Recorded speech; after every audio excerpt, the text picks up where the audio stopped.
Չնայած Հայաստանի իշխանությունների պնդումներին, թե հայ-ադրբեջանական եւ հայ-թուրքական համապատասխանաբար խաղաղության եւ հարաբերությունների կարգավորման գործընթացներն իրարից անջատ են, Անկարայում Ադրբեջանի դեսպան Ռաշադ Մամեդովը հակառակն է հայտարարում, ասում է, դրանք զուգահեռ են զարգանում։ Բաքուն ներգրաված է Թուրքիայի եւ Հայաստանի հարաբերությունների կարգավորման գործընթացում։ Ժամանակակից պատմությունից միջազգայնագետը այսպիսի օրինակ չի մտաբերում, ասում է արդի աշխարհակարգում իր խոսքով փոքրինչ տարօրինակ է այս գործելավոճը։ Միգուցե ժամանակին Սրբազան դաշինքի ժամանակ մի 200 տարի առաջ դա պրակտիկա էր, բայց ես չեմ հիշում ժամանակակից միջազգային հարաբերություններում, երբ երկու առանձին պետությունների հետ հարաբերությունների կարգավորման համար զուգահեռ բանակցություններ վարվեն, այն դեպքում երբ երկուսն էլ նույն նպատակն են հետապնդում, եւ Ադրբեջանը եւ Թուրքիան։ Թուրքիան, որ օրերս Հայաստանի հետ երկկողմ առևտրի արգելքները վերացրեց, թեպետ ձեռք բերված պայմանավորվածություններին, մեր երկրի հետ սահմանը ըստ ադրբեջանցի դիվանագետի կբացի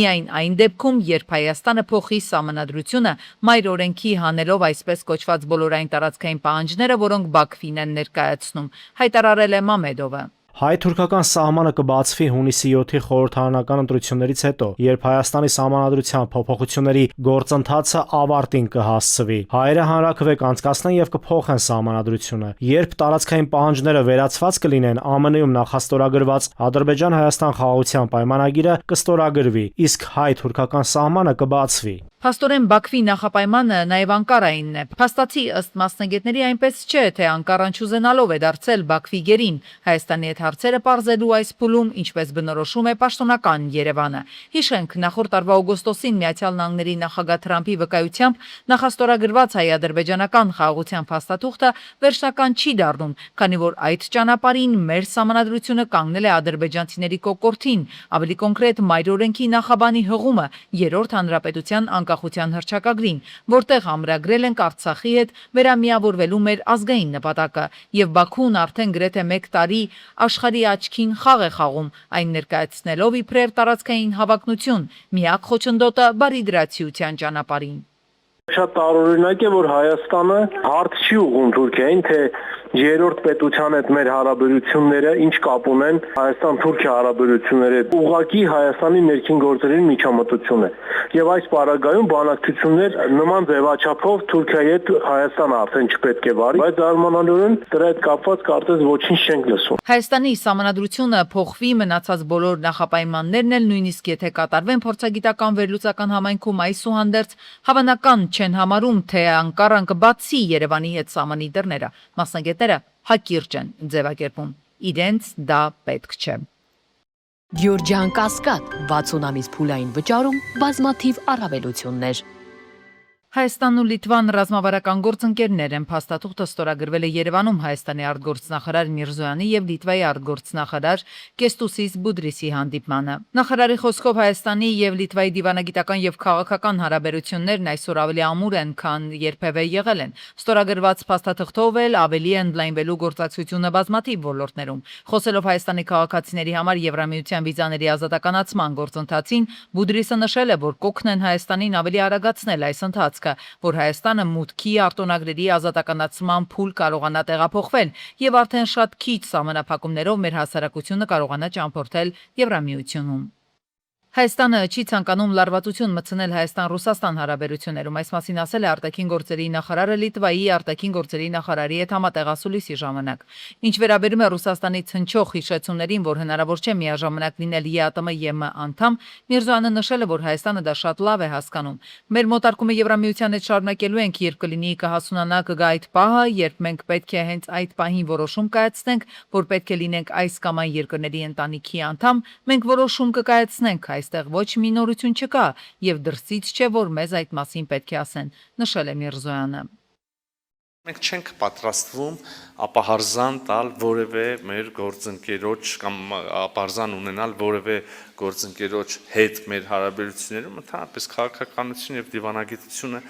այդպիսի ապահարզաններ կարծեմ թե այդպես առանձնապես չի ճանաչում պատմության ընթացքում, մենք նաեւ չենք պատրաստվում այսպես հակամարտ կամ երևի ավելի տեղին կլինի ասել լարվածություն մտցնել Հայաստան-Ռուսաստան հարաբերություններում, մենք գործընկերներ ենք, որոնք կապված են բազմաթիվ կապերով, եւ մենք տրամադրված ենք առողջ ուրեմն միջավայրում, առողջ քննարկման միջավայրում այդ հարաբերությունները, փոխշահավետ հարաբերությունները զարգացնելուն խնդիրներ կան անշուշտ, նաեւ բայց կարծում եմ, որ խնդիրներ կան բոլոր հնարավոր հարաբերություններում աշխարհում եւ միշտ էլ այդպես է եղել, այդ խնդիրներին ուղղակի պետք է կոնստրուկտիվ քննարկման լուծումներ գտնել։ Ադրբեջանի ու Հայաստանի միջև մեկնարկած կարգավորման գործընթացը անհրաժեշտ հիմք է տարածաշրջանային ինտեգրման եւ տնտեսական գործակցության զարգացման համար, հայտարարել է Ջեյհուն Բայրամովը։ Բայրամովը նշել է, որ շուրջ 15 միլիարդ դոլարի ներդրումները ցույց են տալիս Ադրբեջանի շահագրգռվածությունը խաղաղության եւ կայունության հաստատման հարցում, ընդգծելով, որ այս գործընթացը կարող է ամրապնդել երկարաժամկետ խաղաղությունը տարածաշրջանում։ Մայիս ամսվա ընթացքում հայկական 3 ընկերություն զենք է արտահանել 2 տարբեր երկիր, հայտնել է Մխիթար Հայրապետյանը։ Նախարարը տեղեկությունը հրապարակել է սոցցանցում տեսանյութին կից գրառմամբ։ Մի քանի տարի առաջ դժվար էր պատկերացնել, որ Հայաստանը կդառնա զենք արտահանող երկիր։ Մի քանի հայրենական արտադրողներ, հայկական ընկերություններ ստացել են զենք արտահանելու թույլտվություններ։ Եվ այժմ մեծ ուրախությամբ եւ հպարտությամբ ուզում եմ ձեզ հայտնել, որ հայկական 3 ընկերություններ 2 տարբեր երկրներ զենք են արտահանել մայիս ամսվա ընթացքում։ Ընթացիկ տարվա հունվար-մարտին Հայաստանում արտադրվել է 67666 տոննա հաց, միևնույն ժամանակ ալյուրի արտադրությունը կազմել է 36081.7 տոննա, զավարեղենի արտադրությունը 731.6 տոննա, մակարոնեղենի արտադրությունն էլ կազմել է 1078.9 տոննա։ Արաբկիր վարչական շրջանում իրավապահները բացահայտել են օնլայն կեղծ խաղատների գործունեությամբ զբաղվող հանցավոր խումբ։ Խոզարկությունների ընթացքում հայտնաբերվել են սերվերային համակարգեր, մեծ քանակությամբ գումար, տարբեր երկրների անձնագրեր եւ կրիպտոակտիվների պահպանման սարքեր։ Քննիչները չեն բացառում նաեւ մարդկանց թրաֆիկինգի հետ կապը։ Ըստ ներքին գործերի նախարարության խումբը գործել է սահմանափակ պատասխանատվությամբ ընկերության անվան տակ եւ իրականացրել խոշոր չափերի համակարգչային հափշտակություններ։ Քրեական ոստիկանության եւ Կոտայքի պարեկների համատեղ գործողության արդյունքում Երևան աշտարակ ճանապարհին ձերբակալվել են 18 եւ 20 տարեկան 2 երիտասարդներ, թմրամիջոց ձեռք բերելու, պահելու եւ իրացնելու կասկածանքով։ 20-ամյա երիտասարդի մոտ հայտնվել է ավելի քան 4 կիլոգրամ մարիխուանա տեսակի թմրամիջոցին նման ողջ զանգված։ Դեպքի արդիվ նյութերը փոխանցվել են նախաքննական մարմին, նախաձեռնվել է քննություն։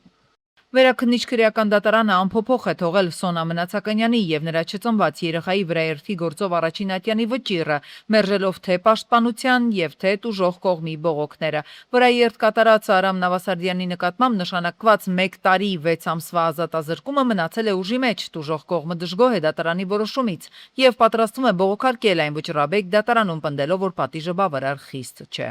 Ադրբեջանը բացել է Վրաստանի հետ ցամաքային սահմանը, որը փակվել էր 2020 թվականի կորոնավիրուսի համավարակի ժամանակ։ Երկու երկրների միջև ցամաքային հաղորդակցության մասնակի վերաբացման մասին պայմանավորվածությունը ձեռք է բերվել Վրաստանի վարչապետ Իրակլի Կոբախիձեի Բաքու կատարած այցի ընթացքում։ Կողմերը պայմանավորվել են մայիսի 26-ից վերականգնել մարդատար երկաթուղային փոխադրումները Բաքվի եւ Թբիլիսիի միջև։ Այսօր գրեթե 2000 ուսանող թոշակ է ստանում։ Սպիտակցիների հետ հանդիպման ընթացքում նշել է քաղաքացիական պայմանագիր կուսակցության պատգամավորության թեկնածու Նիկոլ Փաշինյանը։ Նա քաղաքացի բնակիչներին ներկայացրել է վերջին տարիներին կրթության եւ գիտության ոլորտներում իրականացված բարեփոխումների արդյունքները, մասնավորապես որոշակի գերակա ԲՏՃՄ, բնապահպանական, տեխնիկական, ճարտարագիտական,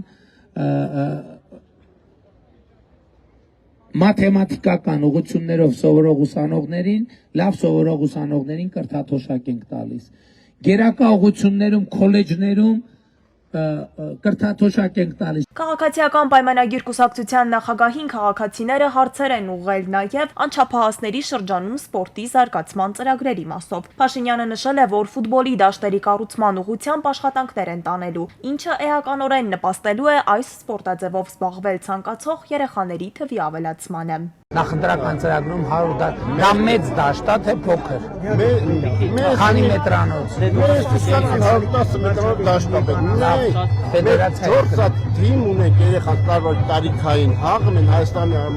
առաջնություն, բայց դաշտը 1 կիլովական ենք հաղում։ Պատգամավորության թեկնածուն նաև խոսել է սպայակազմի բնակարանային ապահովման ծրագրի մասին, նշել, որ ներկայում բնակարանի իրենց հերթին են սպասում բանակում ծառայող հարյուրավոր սպաներ, որոնց առաջ ունեցած պարտավորությունը պետությունը առաջիկա տարիներին կատարելու է։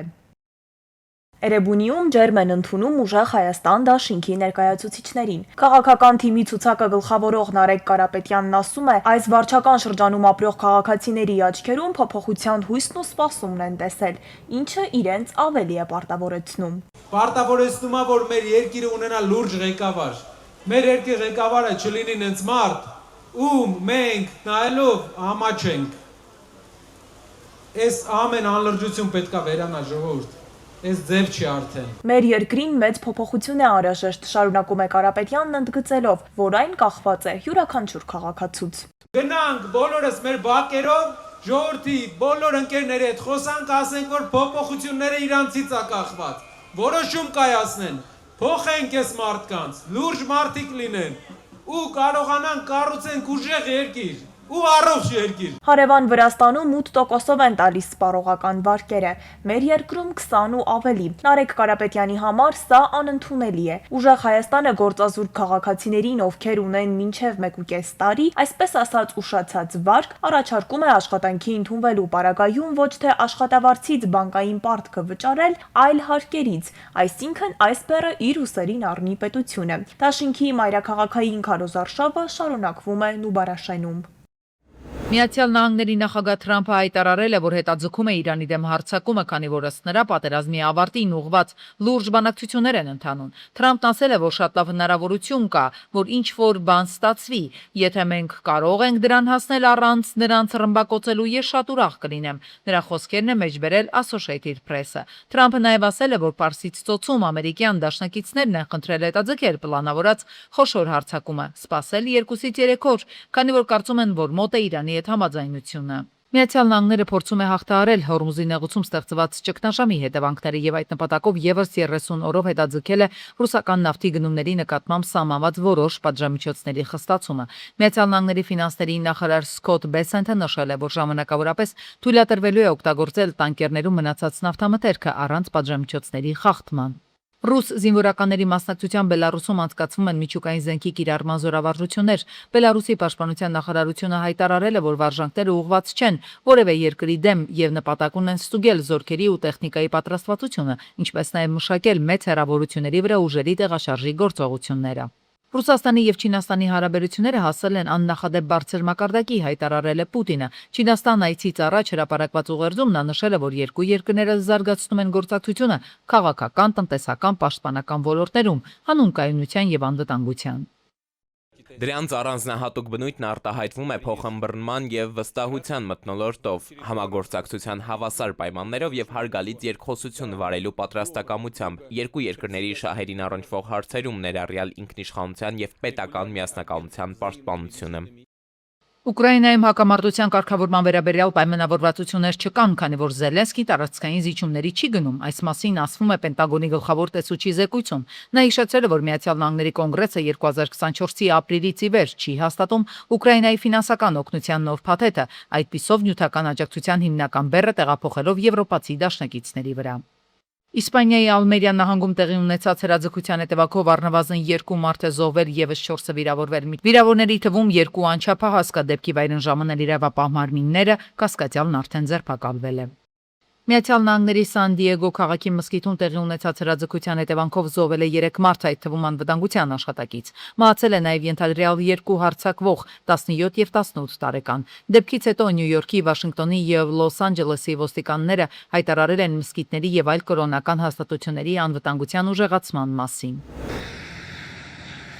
Մայիսի 18-ին Երևան-Սևանի Ջևան ճանապարհին 32-ամյա Սիրվարդը BMW X5-ով բախվել է երկաթե պատնեշներին, կոտրել դրանք մոտ 30 մետր գլորվելով, բախվել քարերին ու հայտնվել դաշտում։ Վարորդը վնասվածքներով տեղափոխվել է Հերացի թիվ 1 համալսարանական հիվանդանոց։ Վիրավորին առաջին օգնության են հասել քաղաքացիները, օպերատիվորեն ժամանած շտապօգնության բժիշկների հերթապահ խումբը։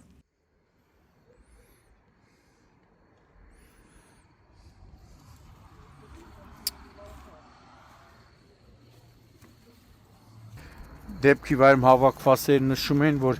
վիրավորին հիվանդանոց են ուղեկցել Պարեկային ծառայության Կոտայքի մարզի գումարտակի հրամանատար Ալբերտ Մարտիրոսյանը, հրամանատարի տեղակալ Վահագն Կարապետյանը եւ գումարտակի ծառայության տեսուչ օրվա պատասխանատու Կարլեն Բաղյանը։ Մայիսի 18-ին Բեմբեն Իսակովի պողոտայում բախվել է Մերսեդեսին, այնուհետև Երևանի քաղաքապետարանի հաշվեկշռում հաշվառված թույլատրելի հատվածում կայանված թիվ 61 երթուղին սպասարկող ժողովրդոնք ավտոբուսին։ 3 հոգու առաջին օգնության են հասել քաղաքացիները, հետո օպերատիվորեն ժամանած Երևանի շտապօգնության բժիշկների հերթապահ խումբը։ Նրանք տեղափոխվել են Երևանի տարբեր հիվանդանոցներ։ Օպերատիվորեն ժամանել են ներքին գործերի նախարարության ոստիկանության բարեկային ծառայության Երևան քաղաքի գնդի գումարտակներից մեկի բարեկները, գնդի հրամանատար Անդրանիկ Խաչատրյանի, գումարտակի հրամանատար Գոր Արաքելյանի գլխավորությամբ։ Մայիսի 18-ին Երևանի քաղաքապետարանի հաշվեկշռում հաշվառված թիվ 57 երթուղին սպասարկող ավտոբուսը Գևորգ Չաուշի փողոցից դեպի Աշտարակի խճուղի տանող հատվածում դուրս է եկել երթևեկելի գոտուց, անցել բազալտե եզրաքարի վրայով, հայտնվել մայթին։ Բախվել Երկաթե Էլեկտրասյանը։ Տուժած չկա։ Անցել թայնա։ Օպերատիվորեն դեպքի վայր են ժամանել ներքին գործերի նախարարության, ոստիկանության, բարեկային ծառայության, Երևան քաղաքի գնդի 4 գումարտակի Պարեկները, գնդի հրամանատար Անդրանիկ Խաչատրյանի, գումարտակի հրամանատար Դավիթ Նիկողոսյանի գլխավորությամբ։ Մայիսի 17-ին Այնթափ գյուղի վարչական տարածքում բախվել են 29-ամյա Դավիթի Լադան եւ 41-ամյա Դավիթի Օփել Զաֆիրան։ 2 հոգի տեղափոխվել են Էրեբունի բժշկական կենտրոն, 2 հոգի Մասիս բժշկական կենտրոն, որտեղից մեկ ով անչափահաս է տեղափոխվել է Սուրբ Աստվածամայր բժշկական կենտրոն։